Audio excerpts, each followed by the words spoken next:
Giá như chưa từng quen nhau và giá như chưa từng bắt đầu, thì giờ đây có lẽ những tháng năm ấy đâu ai buồn đau.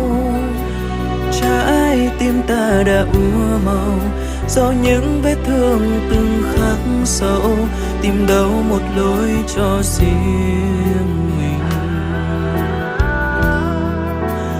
Nếu sau này người yêu ai, đừng nỡ buông tay, hãy giữ lại.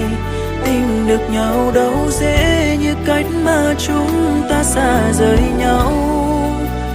Tháng năm trôi qua rất mau, phải quên đi giây phút ta đã có nhau, nhưng vẫn vương lại phía sau.